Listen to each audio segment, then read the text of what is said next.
It happened in my bedroom at the age of 10. I always had trouble sleeping and spent most nights tossing and turning. I was a horror film fanatic as a child, and being scared was something I didn't have much experience with. I was not afraid of the dark, nor was I easily swayed by strange sounds or odd encounters. I did, however, know when to haul ass out of a situation, or to find a trusted adult. I always slept with my closet doors open, which will come to be of significance later in the story. I should also mention that my family home was in a heavily wooded area, in what some may refer to as the middle of nowhere. One night around 1 a.m., I woke to a sound coming from underneath my bed. It sounded like one of my cats was scratching themselves with one of their feet, or doing something to cause a thumping beneath me. I had heard the same sound many times before, and its source had always been one of my fuzzy friends. So this time, I didn't look. I closed my eyes and tried to sleep.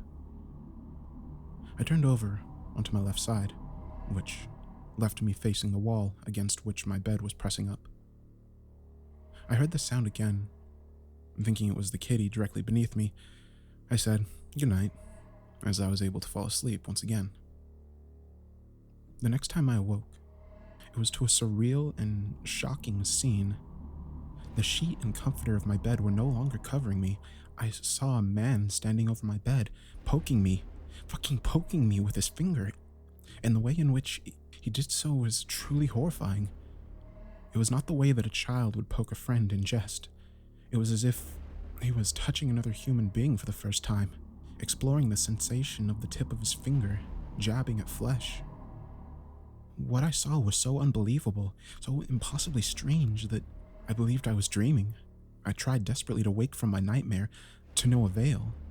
The poking continued. He poked at my chest, my legs, my belly, my arm. Paralyzed and scared shitless, I yelled, "Wake up!" And with this, the man threw himself to the door and closed his eyes, as if he was trying to lead me to believe that he was asleep, or dead. I have no fucking idea. It was at this time that I realized I could not have been dreaming.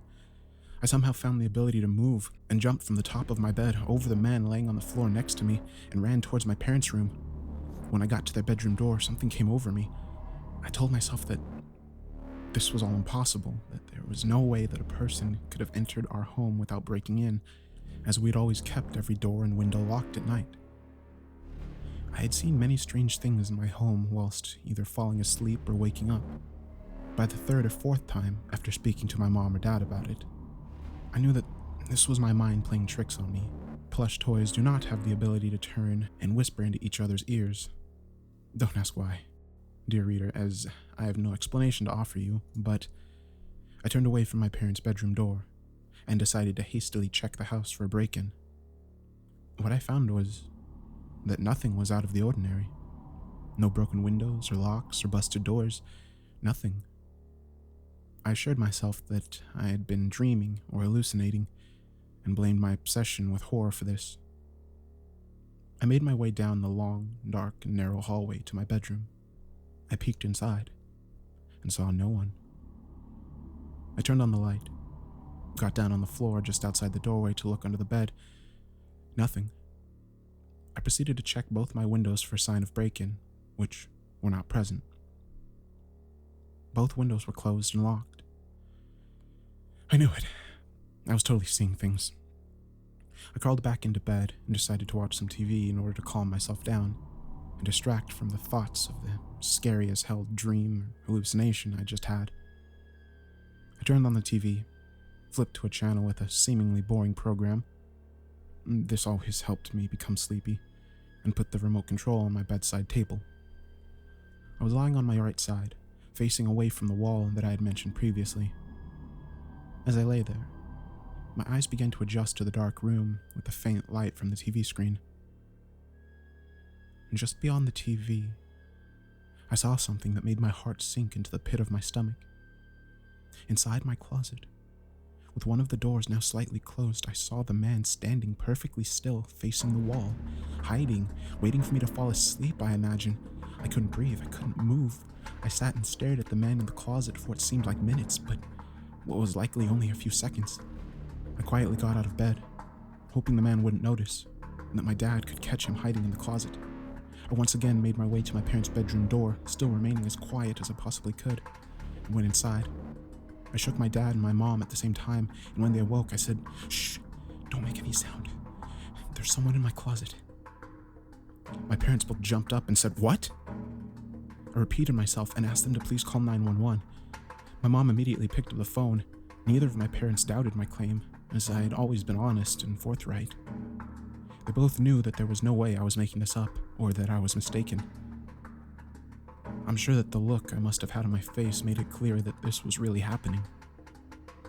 My dad told my mom that he was going to look, and urged us to stay in the bedroom and lock the door. So we did. At this point, I was beyond scared. I don't know what the man was capable of, whether he had a weapon or whether my dad was safe. I just stood in the room with my mom and cried. After what felt like hours, my dad knocked on the door and told me it was him, and that it was okay to open the door. My mom unlocked the door and let my dad inside. I said something to the effect of, "Did you get him?" And my dad looked at me with the most unsettling, confused look imaginable. He said, "There's no one there." I assured him that there was indeed a man in my room and that he'd been poking me. My dad said that he just checked every inch of the house and found no one. He also checked the doors and the windows, just as I had done. Then it hit me. He must have a key. As soon as I said this, my parents looked at each other in absolute terror. Our nearest neighbor, a trusted and beloved friend whom we considered family, was in possession of a key to our house, as she regularly babysat me since I was a toddler. She was the only person outside of my immediate family with a key to our home. Soon after this revelation, the police arrived, took statements, checked around our property, and left. None of us got any sleep that night. The next day, my dad went to my neighbor's house and asked if she knew where the key to our house was. She said yes, and went to go show him. She saw that the key was missing. Her home had no signs of a break-in, and she'd always kept her doors and windows locked. My parents had all of the locks on our doors changed, and opted to never again give a key to anyone except in the wake of an emergency. I never discovered the identity of the man that lurked in my bedroom that night, and the event left me traumatized, and it took a very long time for me to accept what had happened and move on. My sleeping trouble turned into full-on insomnia, and for about a decade I was unable to sleep without the light on. It's been 20 years since that night, and apart from my parents, I've never told a soul about it until now. I've actually found writing this to be very cathartic, and I'm glad that I stumbled across Let's Not Meet. My heart goes out to anyone who has suffered a trauma in their lives, and I hope that you are all able to find peace within yourselves.